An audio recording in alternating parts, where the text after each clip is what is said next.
नमस्कार दोस्तों, मैं उत्कर्ष यूटी कैंपस में आपका एक बार फिर से स्वागत करता हूं।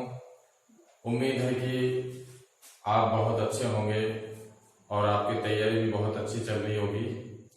और अपना जो टॉपिक चल रहा था प्रॉफिट एंड लॉस, लाभ और हानि, जिसके 7 टाइप हमने पढ़ लिए थे, आज हम बहुत ही बेहतरीन और टाइप 8 पढ़ेंगे।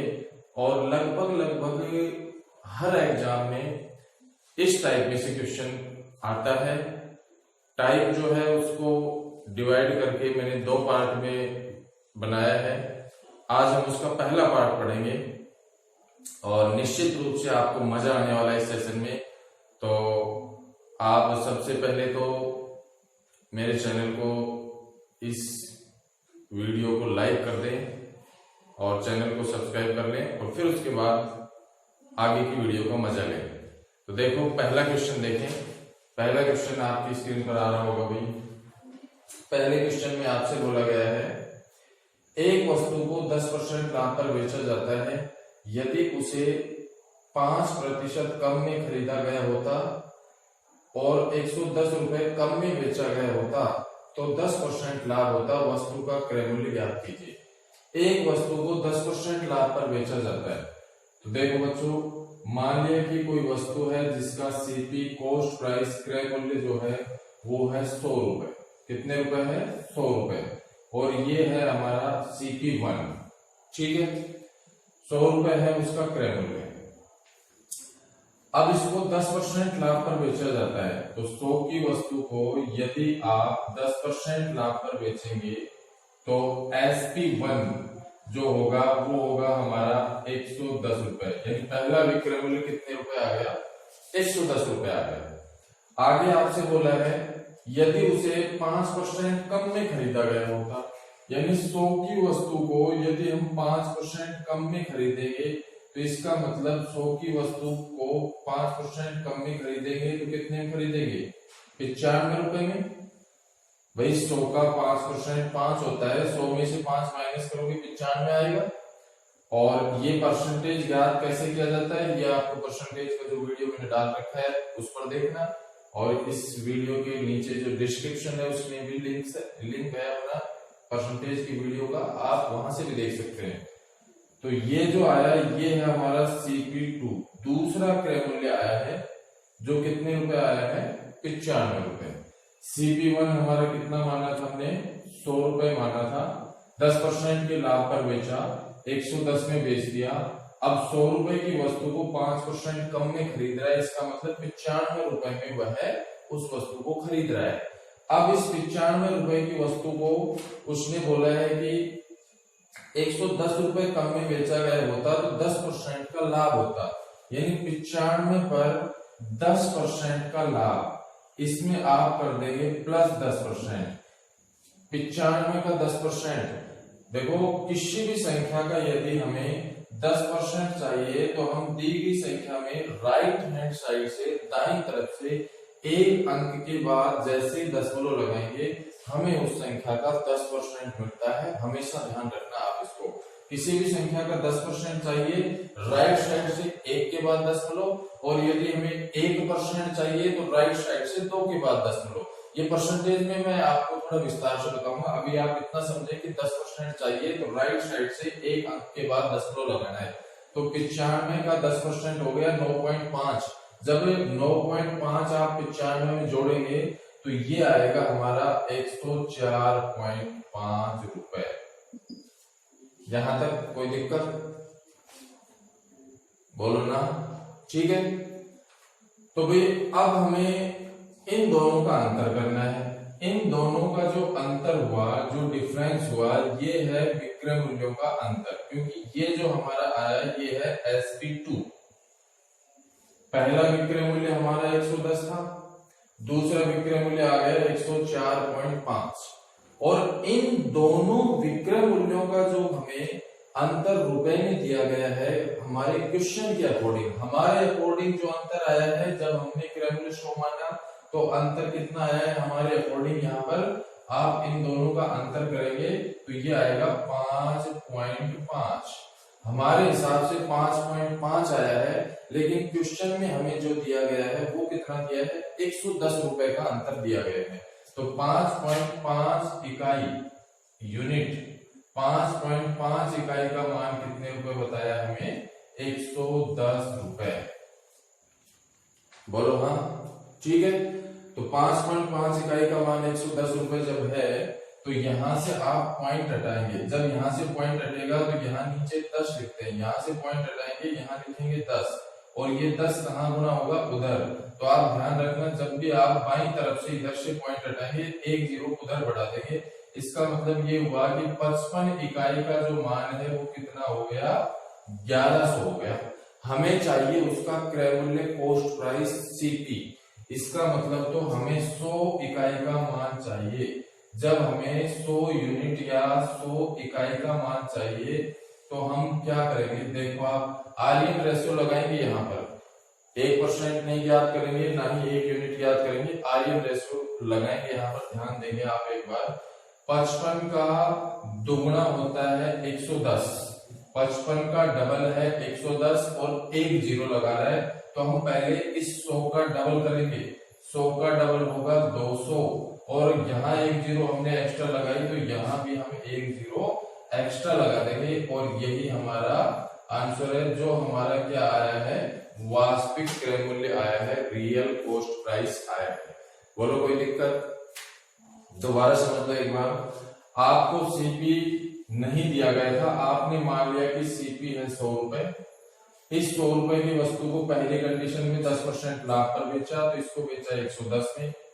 फिर आपसे बोला कि ये 100 की वस्तु 5% कम में खरीदी जाती है, तो 100 की वस्तु 5% कम में खरीदेंगे, 95 रुपए में खरीदेंगे। इस 95 रुपए की जो वस्तु है, इस पर 10% लाभ होता है। 95 का 10% होगा 9.5, जो आप यहाँ पर प्लस करेंगे, ये बन जाएगा 104.5। दोनों विक्रय मूल्यों का अंतर करना है। हमारे हिसाब से दोनों विक्रय मूल्यों का अंतर आया है 5.5, जो कि क्वेश्चन में हमें कितना दिया है, 110 रुपए दिया गया है। तो 5.5 का मान 110, यहाँ से पॉइंट हटाएंगे, उधर एक जीरो बढ़ा देंगे, 55 इकाई का मान हो गया 1100।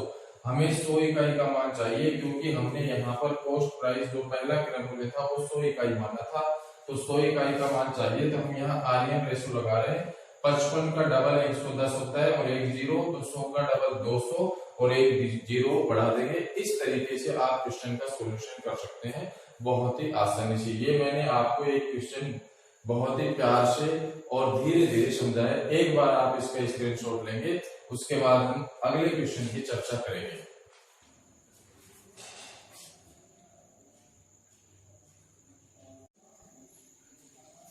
अगला क्वेश्चन देखिए बच्चों, स्क्रीन पर अगला क्वेश्चन देखिए आप। एक वस्तु को 15% लाभ पर बेचा जाता है यदि उसे 5% अधिक में खरीदा गया होता। पिछले क्वेश्चन में कम बोला था, इस क्वेश्चन में अधिक बोला गया है। और 6 रुपए ज्यादा में बेचा गया होता तो 10% लाभ होता। 10% का क्या होता, उसे लाभ होता। वस्तु का क्रय मूल्य ज्ञात कीजिए। उसी पैटर्न का क्वेश्चन है। सबसे पहले आप सीपी फर्स्ट मान लेंगे। पहला क्रय मूल्य है 100 रुपए, उसे बेचा गया है कितने परसेंट लाभ पर भी, 15% लाभ पर बेचा, यानी 100 की वस्तु को कितने में बेच दिया, 115 में बेच दिया। ये है हमारा एसपी फर्स्ट। इस 100 की वस्तु को ये प्लस 15% लाभ पर बेचा गया है, ठीक है। अब इस 100 की वस्तु को उसने कितने परसेंट कम में खरीदा, सॉरी कितने परसेंट अधिक में खरीदा, 5% अधिक में, यानी प्लस करना है इसमें 5%। तो 100 का 5% कितना होगा, 5 होगा, तो ये हो गया 105। ये है हमारा CP2। और इस 105 पर उसे कितने परसेंट का लाभ बोला गया है आपको, 105 पर हुआ है 10% का लाभ, तो ये हो गया प्लस 10%। 105 का यदि हमें 10% चाहिए तो आपको अभी मैंने बताया था राइट हैंड साइड से दाईं तरफ से एक अंक के बाद दशमलव लगाएंगे, तो हमें 105 में 10.5 यदि ऐड करेंगे तो ये आ जाएगा 115.5। 105 में यदि 10.5 यदि आप प्लस करेंगे तो ये हमारा आ जाएगा 115.5। और इन दोनों का जो डिफरेंस है, जो अंतर आया, वो कितना आया दोस्तों, 115 और 115.5 का अंतर आया 0.5, और 0.5 यूनिट का मान जो हमें क्वेश्चन में दिया गया है वो कितने रुपए दिया गया है। क्वेश्चन में हमें 6 रुपए के बारे में बताया गया है, 6 रुपए ज्यादा मिलते हैं। कितने रुपए ज्यादा मिलते हैं, 6 रुपए ज्यादा मिलते हैं। तो 0.5 का मान 6 है, यहाँ से पॉइंट हटाओगे तो ये तो रह गया 5, और इधर पॉइंट हटाओगे ये बन गया 60। हमें चाहिए 100 इकाई का मान। इधर 5 का कितना गुना हो रहा है, 5 का कितना गुना होता है, 120 गुना होता है। तो आप इस 60 को भी गुणा कर दें, मल्टीप्लाई कर दें 20 से। जब आप 60 को 20 से गुणा करेंगे तो ये आएगा 1200। ऐसा नहीं करेंगे आप तो आर्यन रेशो इधर भी लग सकता है। 5 का कितना गुना होता है, 60, 5 का 12 गुना होता है 60, तो हम 100 को 12 से गुणा करेंगे तो भी हमारा आंसर क्या आएगा, 1200 ही आएगा। इसमें कोई परिवर्तन नहीं होगा। बोलो हाँ। स्क्रीनशॉट ले एक बार, अगले क्वेश्चन की चर्चा करेंगे। ठीक है भाई।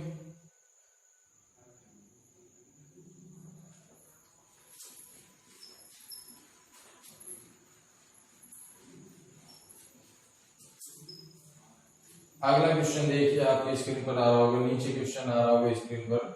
आप देखेंगे अगले क्वेश्चन में हमें दिया गया है एक वस्तु को 12% लाभ पर बेचा जाता है। यदि 10% कम में खरीदा गया होता और 5.75 रुपए ज्यादा में बेचा गया होता तो 30% लाभ होता।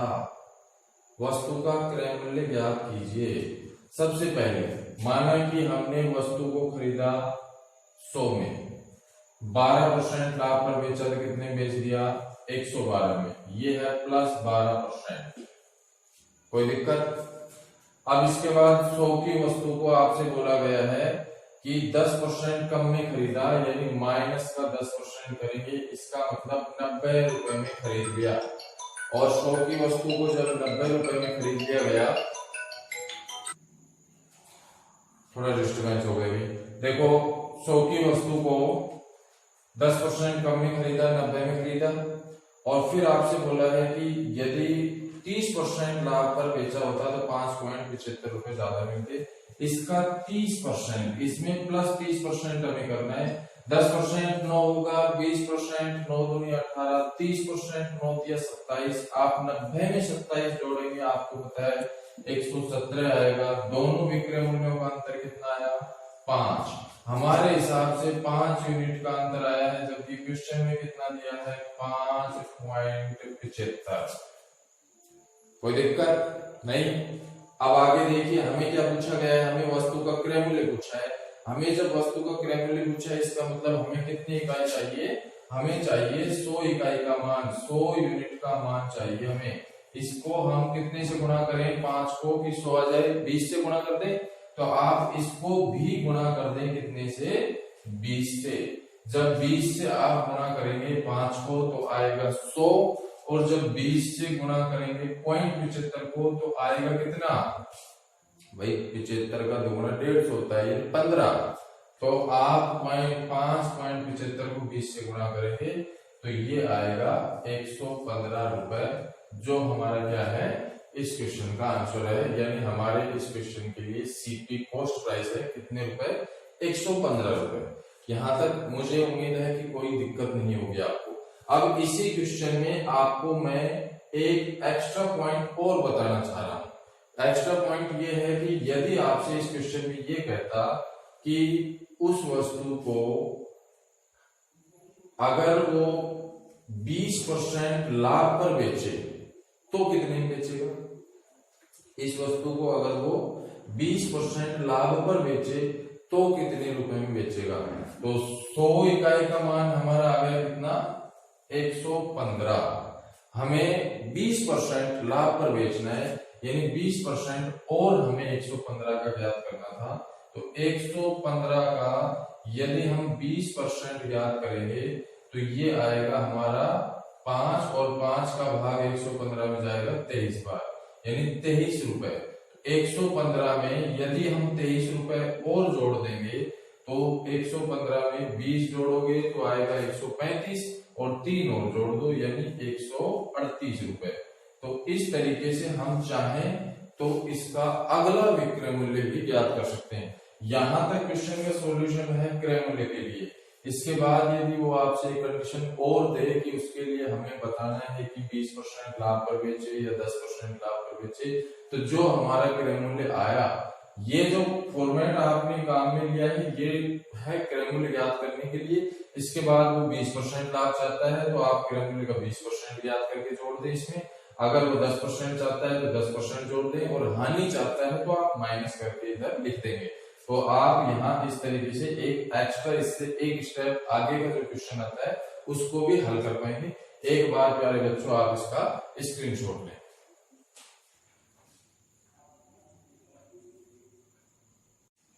अगला क्वेश्चन देखिए भाई, आपकी स्क्रीन पर अगला क्वेश्चन दिख रहा होगा आपको। देखो अगला जो क्वेश्चन है ये इंपॉर्टेंट क्वेश्चन है। ये क्वेश्चन एसएससी में भी पूछा जा चुका है और रेलवे के एग्जाम में भी पूछा जा चुका है। दोनों ही एग्जाम में ये क्वेश्चन आ चुका है और रिपीट हो रहा है। क्वेश्चन में देखो कंडीशन केवल एक एक्स्ट्रा है, वो ये है कि हमें यहाँ पर जो परसेंट लाभ की कंडीशन दी गई है वो साधारण संख्या ना होकर एक मिश्र भिन्न के रूप में है। केवल कैलकुलेशन में परिवर्तन है और पैटर्न कोई भी चेंज नहीं है। देखो क्वेश्चन क्या कह रहा है आपसे, एक पुस्तक विक्रेता एक किताब 10% लाभ पर बेचता है। इसका मतलब ये हुआ कि यदि 100 रुपए की कोई वस्तु है 10% लाभ पर बेचता है तो वो बेचता है 110 रुपए में। ठीक है, उसके बाद वो आपसे कह रहा है कि यदि उस किताब को 4% कम मूल्य पर खरीदा जाता, इसका मतलब 4% कम मूल्य पर खरीदेगा तो वो खरीदेगा इसको 96 में और यहां पर उसने 10% लाभ पर बेच दिया, पहली कंडीशन। अब ये 96 रुपए की जो वस्तु है इसको बेचता है 4% कम मूल्य पर खरीदता है तथा 6 रुपए अधिक मूल्य पर बेचता है तो उसे 18 सही 3/4% का लाभ होता है। 18 सही 3/4%, यानी आपको यहाँ पर 18 सही 3/4% ऐड करना है। देखो 18 सही 3/4% के बारे में हो सकता है आप ना जाने, लेकिन यदि आपने परसेंटेज का मेरा पहला वीडियो देखा है जो इसके डिस्क्रिप्शन में लिंक भी डाल रखा है, आप पहले उसे देख सकते हैं। यदि आपको परसेंटेज की बेसिक जानकारी नहीं है तो आप देखो 18 से 3/4 जो है ये वास्तव में 6 से ही 1/4 जो था उसका 3 गुना है। 6 से 1/4 जो है उसका 3 गुना है। ये 6 या 18 होगा तो ये तो हो गया 18 और 3 इधर गुना होगा तो ये ऊपर 3 और नीचे 4, यानी कि आप इसको 18 से 3/4 को इस दृष्टि से भी देख सकते थे। और आपको मैंने बताया था 6 से 1/4 जो है वो होता है 1/16 और गुणा कर देंगे 3 से। इसका मतलब तो ये हुआ कि हम इसको 3/16 भी लिख सकते हैं। और जब हम इसको 3/16 लिख सकते हैं तो इसकी कैलकुलेशन तो बहुत आसान। देखो कैसे करोगे, आपको पता है 96 हमें दिया गया है, 96 का हमें ज्ञात करना है 3/16। आप भाग देंगे 16 का भाग 96 में 6 बार जाएगा और 6 को 3 से गुणा करेंगे 18। इसका मतलब यदि हम 96 का 18 से ही 3/4% ज्ञात करें तो कितना आएगा, 18 आएगा। क्योंकि हमने 18 से 3/4% को जब फ्रैक्शन में चेंज कर दिया, भिन्न में चेंज कर दिया तो 3/16 आया और 3/16 की यदि हम कैलकुलेशन करते हैं 96 के साथ गुणा करके तो रिजल्ट आता है 18। इसका मतलब वास्तव में हमें यहाँ पर 18 जोड़ना है। जब हम 96 में 96 में 18 जोड़ेंगे, देखो 10 जोड़ेंगे तो 106 और 8 और जोड़ देंगे तो आएगा 114। इन दोनों का जो अंतर है वो आएगा हमारा 4 इकाई और 4 इकाई का जो मान हमें दिया गया है क्वेश्चन में वो है 6 रुपए। 4 इकाई का मान क्या है, 6 रुपए, 1.5 गुना है। हमें चाहिए 100 इकाई क्रय मूल्य चाहिए। इसका मतलब तो ये हुआ कि हम 100 का भी 1.5 गुना कर दें यानी 150। कॉमन सेंस की बात है प्यारे बच्चों, ये धीरे धीरे आप प्रैक्टिस करेंगे समझ में आएगा। आप भी ऐसा कर पाएंगे। बाकी आप चाहो तो इसको गुणा कर लो, 4 को 25 से गुणा करते हो 100 आता है, तो इस 6 को भी मल्टीप्लाई कर लो आप 25 से, 25 से गुणा करोगे तो ये आएगा 150, जो हमारा क्या है यहाँ पर कॉस्ट प्राइस है, क्रय मूल्य है, सीपी है। तो ऐसे क्वेश्चन की कैलकुलेशन भी आप इसी पैटर्न से कर पाएंगे, केवल आपने यहाँ पर जो पॉइंट था इस पॉइंट की जानकारी होना जरूरी थी, क्योंकि यदि आप इसको पूरे पैटर्न से हल करेंगे तो यहाँ पर लगेगा टाइम, और टाइम हमारे पास है नहीं है एग्जाम में, सबसे बड़ी समस्या यही है, बस टाइम किसी के पास नहीं है। बाकी अब जब लॉकडाउन हुआ है तो सबके पास टाइम है, सब फ्री है, सब भाग दौड़ खत्म, घर में बैठे हैं आराम से, अच्छे अच्छे पकवान बना रहे हैं, खा रहे हैं, यही हो रहा है ना, घूम रहे हैं, कहाँ, घर के अंदर, बाहर तो निकल ही नहीं पा रहे ना। और जो एक भाग दौड़ भरी जिंदगी थी वो बड़े आराम से चल रही है, महसूस हो रहा होगा जिंदगी क्या है, जिंदगी का मतलब समझ में आ रहा होगा आप लोगों को आज इस दौरान जो पिछले 1-1.5 महीने से चल रहा है, और अभी और आगे भी अच्छे से समझ पाएंगे कि लाइफ क्या चीज है।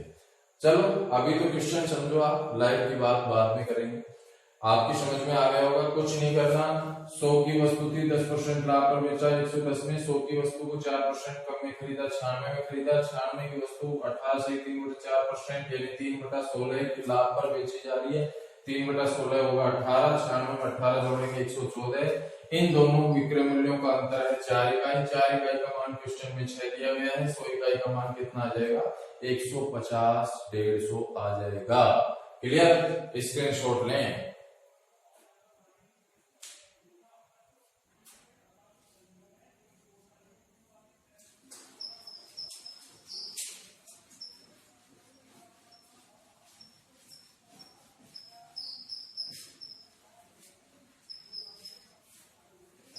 इसी टाइप का अगला क्वेश्चन देखिए, आपकी स्क्रीन पर आ रहा होगा। अगला जो क्वेश्चन है वो भी इसी पैटर्न का है। उस क्वेश्चन में आपको बताया गया है कि एक व्यापारी एक वस्तु को 10% लाभ पर बेचता है, यदि वस्तु को 10% कम मूल्य पर खरीदता और 2 रुपए कम में बेचता तो 16 से 2/3% लाभ होता, वस्तु का लागत मूल्य ज्ञात कीजिए। एक बार आप ट्राई करें, इस क्वेश्चन को हल करेंगे, वीडियो को यहीं पॉज करें और इस क्वेश्चन का जो आंसर है एक बार आप खुद ज्ञात करके देखें और फिर क्वेश्चन का सॉल्यूशन देखें, आपको पता लगेगा कि आपकी तैयारी हो रही है या आपकी समझ में आ रहा है या नहीं आ रहा है। ठीक है, देखो भाई, आपने मान लिया कि सबसे पहले जो वस्तु है उसका क्रय मूल्य 100 रुपए, और 100 रुपए क्रय मूल्य वाली वस्तु को 10% लाभ पर बेचा जाता है, इसका मतलब 110 रुपए में बेच दिया गया। ये आ गया हमारा पहला विक्रय मूल्य, पहली कंडीशन के अकॉर्डिंग।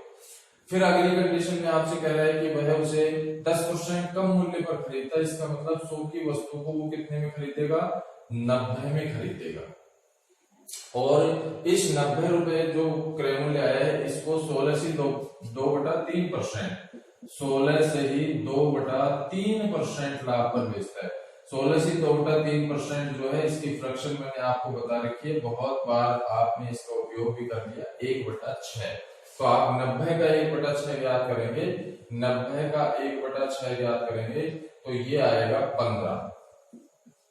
इसका मतलब 90 में हमें कितना ऐड करना है, 15 ऐड करना है। 10 ऐड करो पहले, 100 और 5 और कर दो 105।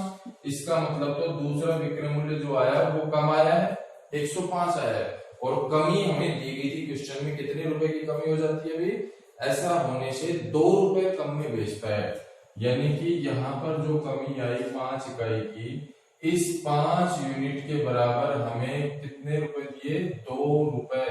हमें कितने यूनिट का मान चाहिए, 100 यूनिट का मान चाहिए। प्यारे बच्चों, इसको कितने से गुणा करोगे, 20 से, तो इसको भी मल्टीप्लाई कर दो 20 से, 20 दूनी 40 रुपए। ये क्या है हमारा 40 रुपए, ये 40 रुपए हमारा क्रय मूल्य। कौन सा मूल्य है, क्रय मूल्य। समझ में आया, बोलो हाँ। तो इस तरीके से आप जहां मिक्स फ्रैक्शन, मिश्र भिन्न के रूप में परसेंट दे रखा था, ऐसे क्वेश्चन को भी आप इसी पैटर्न से हल कर पाएंगे आसानी के साथ। एक बार आप इसका स्क्रीनशॉट लेंगे। अगला क्वेश्चन देखें भी, आपकी स्क्रीन पर जो अगला क्वेश्चन आ रहा है वो एसएससी सीजीएल मेंस का क्वेश्चन है, और क्वेश्चन को आप एक बार हल करें, आपको पता लगेगा कि मेंस में भी ऐसे ही क्वेश्चन आते हैं, कुछ नया नहीं है, गणित वही है, बस आपको जो पैटर्न है, जो कॉन्सेप्ट है वो क्लियर होने चाहिए। फंडे यदि आपके क्लियर है तो कोई भी मेंस नहीं होती है, कोई प्री नहीं होती है, सीपीओ, सीजीएल और अपनी एमटीएस या फिर 10+2 या फिर रेलवे या फिर पटवार और अपनी पुलिस, जो भी एग्जाम दो कोई दिक्कत नहीं है, बस फंडे क्लियर रखो और कोई दिक्कत नहीं है। और फंडे क्लियर कब होंगे? एक बार आप अच्छे से पढ़ें और उसके बाद उसको नोट करें और उसको रिवाइज करें। बस गणित सीखने का यही एक आधार है, मैथ्स बाय प्रैक्टिस। आपने सुना है maths by practice, English by science, तो प्रैक्टिस का मामला है दोस्तों, और कुछ भी नहीं है। तो आप देखें क्वेश्चन आप हल करेंगे एक बार वीडियो को पॉज करके, और सॉल्यूशन में बता रहा हूं आपको। एक व्यक्ति 12% के लाभ पर एक वस्तु बेचता है। यदि उसने इसे 12% कम में खरीदा होता और इसे ₹9 में कम में बेचा होता तो 27% का लाभ होता। वस्तु की मूल लागत क्या है? देखो क्वेश्चन वही है, कैलकुलेशन थोड़ी सी कठिन है यहाँ पे, आप बहुत धैर्य से ध्यान से समझेंगे। 100 रुपए था, 12% लाभ पर बेचा, 112 रुपए में बेच दिया। समझ में आया? बोलो हाँ, कोई दिक्कत? अब ये कह रहा है कि यहाँ पर देखो ये था 12%, अब ये आपसे बोल रहा है कि इस 100 रुपए की वस्तु को वो आदमी 12% कम में खरीदता है, यानी 12% यदि वो कम में खरीदेगा तो वो खरीदेगा 88 रुपए में, और इस 88 रुपए की वस्तु को दूसरी कंडीशन आपको दी गई है 27% लाभ पर बेचता है। ये बेचता है 27% लाभ पर। देखो क्वेश्चन में पैटर्न वही है, लेकिन ये जो परसेंट दिया गया है ये ऐसा दे दिया कुछ डिफरेंट, जिससे कि कैलकुलेशन हमारी कठिन होगी। ठीक है, अब 88 का 27% ज्ञात करके 88 में ऐड करना है, आप समझोगे कैसे? देखो 88 आपको पता है 27 और परसेंट हटाते हैं, नीचे क्या लिखते हैं अभी 100, 4 का भाग लगाएंगे ये आएगा 25 और 4 का भाग लगाएंगे ये आएगा 22। जब 22 को गुणा करोगे 27 से, 27 दूनी 54 का 4 हासिल 5, 27 दूनी 54 और 5 59, और इसमें भाग लगाना है कितने का? 25 का। लगाओ भाग 25 का भी। 25 का भाग जब आप इसमें लगाएंगे तो ये 25 दूनी 50, 2 बार भाग चला गया। ठीक है, फिर उसके बाद रह गया 9, 94 हो गया, 25 तिया 75, फिर कितना रह गया अभी? 19 रह गया, पॉइंट लगाओगे 190 हो गया, 25 7 175, फिर कितना रह गया? 15 रह गया, पॉइंट लगा हुआ है, एक जीरो और लगा लो 15 के पीछे, तो 15 के पीछे जीरो लगाएंगे 150, 25 का भाग 150 में जाएगा 6 बार, कितना आ गया? 23.76 रुपए। और इनको जोड़ना है किसमें? 88 में। 88 में जब आप 23.76 को जोड़ेंगे तो ये आ जाएगा 111.76। ये कैलकुलेशन जो है ये थोड़ी सी कठिन थी इस क्वेश्चन में। आप यहां पर लिखेंगे 111.76, दोनों का डिफरेंस कर दें, अंतर कर दें दोस्तों। अंतर करोगे तो आपको पता है कितना आएगा? 0.24, और 0.24 यूनिट का जो मान है वो क्वेश्चन में दिया गया है 9 रुपए। क्वेश्चन में आपको कितने रुपए दिया गया था? 9 रुपए कम में बेचता है, 9 रुपए दिया गया है। आपको अभी मैंने बताया था कि जब यहां से पॉइंट हटता है तो 2 जीरो उधर बढ़ाएंगे, इसका मतलब ये जो 24 रहेगा केवल, तो हम इधर क्या लिखेंगे? 900 लिखेंगे। यहां से पॉइंट हटेगा, 2 जीरो उधर बढ़ाएंगे, ठीक है ना भाई? यहां से पॉइंट हटता है, यहाँ नीचे लिखते हैं 100, और वो 100 उधर जाके मल्टीप्लाई होगा, वो 900 बन जाएगा। और हमें क्या चाहिए? हमें चाहिए उसका क्रय मूल्य, कॉस्ट प्राइस। इसका मतलब हमें कितने यूनिट का मान चाहिए? 100 यूनिट का मान चाहिए। तो यदि हमें 100 यूनिट का मान चाहिए तो हम क्या करेंगे? हम करेंगे ऐसा कि 900 जो है उसमें भाग लगा देंगे इस 24 का, और मल्टीप्लाई कर देंगे 100 से। 3 का भाग लगाओ 8 बार, और इधर 3 का भाग लगाए तो आया 300। फिर 4 का भाग लगाओ ये 2, और 4 का भाग इधर जाएगा 25 बार। फिर 2 का भाग यदि 300 में लगाएंगे तो ये जाएगा यहाँ पर 150 बार। 25 को 15 से गुणा करते हैं तो आता है 375, और यहाँ एक जीरो और है तो एक जीरो और लगा देंगे। हमारा जो रिजल्ट आया वो आया 3750 रुपए, जो आपको कौन से ऑप्शन में दिया गया है, डी ऑप्शन में आपको दिया गया है 3750 रुपए। ये लास्ट जो रिजल्ट है ये हमारा 3750 रुपए। तो क्वेश्चन वही था, क्वेश्चन को हल करने का पैटर्न वही है, लेकिन आप यहाँ पर देखेंगे कि ये जो 27% दिया गया था इसकी वजह से कैलकुलेशन हमारी क्या हो गई, कठिन हो गई, और क्वेश्चन में कोई परिवर्तन नहीं था। एक बार आप इसका स्क्रीनशॉट लें प्यारे बच्चों। ऐसा ही एक क्वेश्चन, यानी कि अगला जो क्वेश्चन है वो भी एसएससी मेंस का ही क्वेश्चन है, और उस क्वेश्चन को भी हम देखेंगे किस तरीके से हल करना है। वो मेंस 2018 में आया हुआ क्वेश्चन है, स्क्रीनशॉट ले लिया होगा आपने। अगला जो क्वेश्चन है आप उस क्वेश्चन को एक बार पढ़ें और हल करने की कोशिश करें। ईमानदारी से पहले आप वीडियो को यहीं पॉज कर दें, रोक दें और इस क्वेश्चन को हल करें, और फिर इसके बाद इसका सॉल्यूशन देखेंगे। आपको पता लग जाएगा कि हाँ मैंने कितना पढ़ा।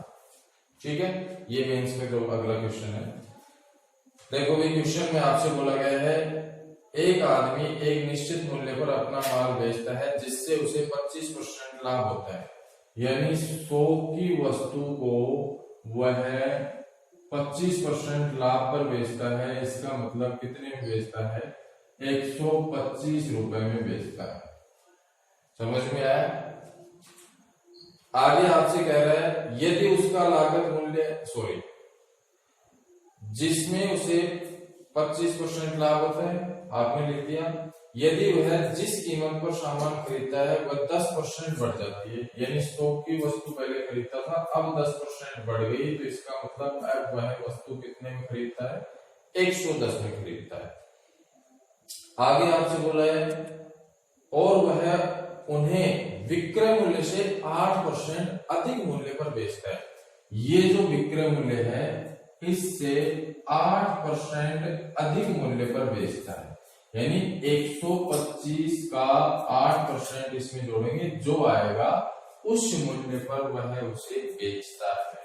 तो 125 का 8%, 125 का 8%, 25 से 5 बार कैंसिल, 25 से 4 बार कैंसिल, 4 का भाग 8 में 2 बार जाएगा, दोनों को गुणा करेंगे, ये आएगा 10 रुपए। इसका मतलब तो ये हो गया कि 125 में 10 जोड़ेंगे 135। कितने में बेचता है, 135 में बेचता है। आप यहाँ पर देखेंगे कि वह 110 में खरीदता था, 135 में बेच रहा है, इसका मतलब तो उसे लाभ हो गया, वो भी कितने का, 25 का। और ये 25 का लाभ किस पर हुआ है, 110 पर, और परसेंट में बदलने के लिए गुणा करते हैं 100 से, एक जीरो से जीरो कैंसिल कर देंगे, ये बन गया हमारा 250, और 250 में आप भाग लगाएंगे 11 का, 11 दूनी 22, ये रह गया 3, ये बन गया 30, फिर 11 दूनी 22, 10 लगाएंगे, रह गया 8, 80 हो गया, 11 7 77, कितने परसेंट, 22.7%। एक ऑप्शन आपका आंसर होगा, उसे लाभ कितने परसेंट हुआ, 22.7% का लाभ हुआ। देखो ये जो क्वेश्चन है, इस क्वेश्चन को हल करने में आपने थोड़ा सा चेंजमेंट किया है। आपने यहाँ पर जो दूसरा विक्रय मूल्य था वो इस दूसरे क्रय मूल्य से नहीं ज्ञात करके पहले वाले विक्रय मूल्य से दूसरा विक्रय मूल्य ज्ञात किया है, बस केवल ये परिवर्तन किया है। और फिर उसके बाद अंतर जो आया वो 25 रुपए का है, 110 पर परसेंट में बदल देंगे, ये हमारा आ जाएगा 22.7%। इस तरीके से आप मेंस के क्वेश्चंस को भी हल कर सकते हैं। अब हम उस क्वेश्चन की चर्चा करेंगे जो इससे एक स्टेप आगे था, जो मैंने आपको एक क्वेश्चन में बताया था कि अगर हमें विक्रय मूल्य के बारे में पूछा जाए तो हम क्या करेंगे। एक बार आप दोस्तों इसका स्क्रीनशॉट लें।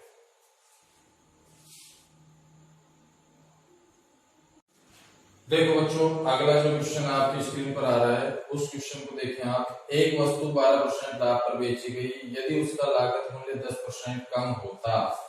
एक वस्तु है 100 रुपए की, जिसको बेचा गया है 12% लाभ पर। इसका मतलब इसको बेच दिया 112 में।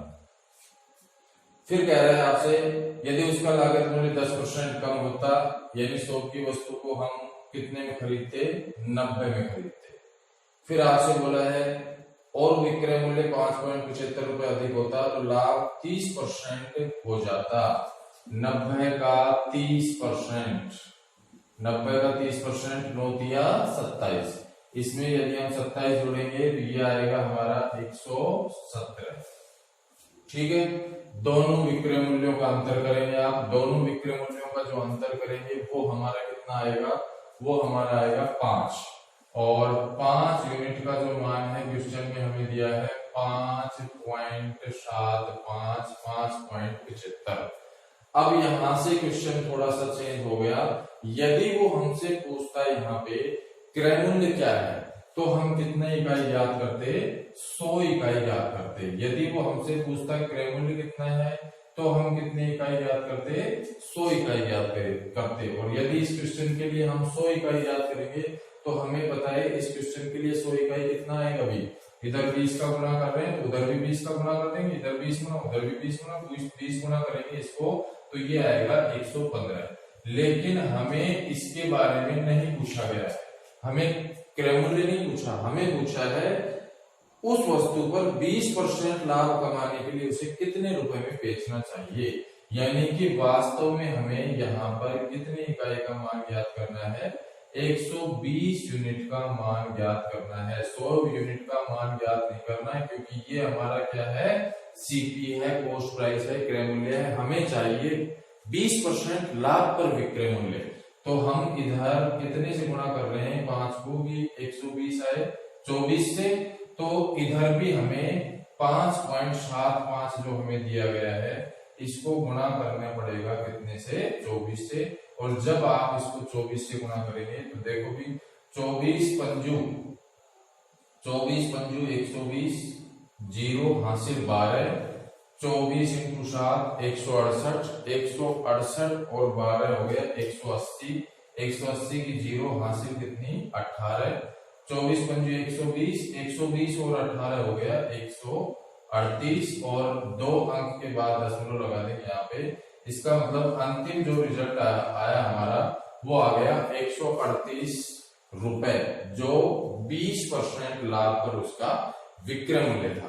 तो ये हमारा सेकंड स्टेप का क्वेश्चन है, जहां पर आप क्रय मूल्य ज्ञात नहीं करके विक्रय मूल्य ज्ञात कर रहे हैं। जो ये 120 यूनिट ज्ञात आपने की है, ये है हमारा एसपी, सेलिंग प्राइस, विक्रय मूल्य, वो भी कितने परसेंट लाभ पर, 20% लाभ पर। तो उम्मीद है दोस्तों आपको आज का ये मेरा वीडियो पसंद आया होगा। और यदि आपको ये वीडियो पसंद आया तो एक लाइक तो बनता है, पहले तो वो करें। और आपको पता है कि कोई भी गुरु यदि शिक्षा देता है तो गुरु दक्षिणा देनी पड़ती है। मेरी गुरु दक्षिणा केवल इतनी है कि आप जो मेरा वीडियो आपको पसंद आए, आप देख रहे हैं, उस वीडियो को शेयर करें अपने फेसबुक पे, व्हाट्सएप पे, टेलीग्राम पे, और जो भी आपके पास सोशल मीडिया के माध्यम है उन पर शेयर करें। ज्यादा से ज्यादा अपने दोस्तों को बताएं। यदि आपको इस वीडियो से फायदा हो रहा है तो किसी और को भी कुछ फायदा हो पाए। इस लॉकडाउन के टाइम में बच्चों की पढ़ाई जारी रहे, और आप ज्यादा से ज्यादा शेयर करेंगे तो मुझे एनर्जी मिलेगी।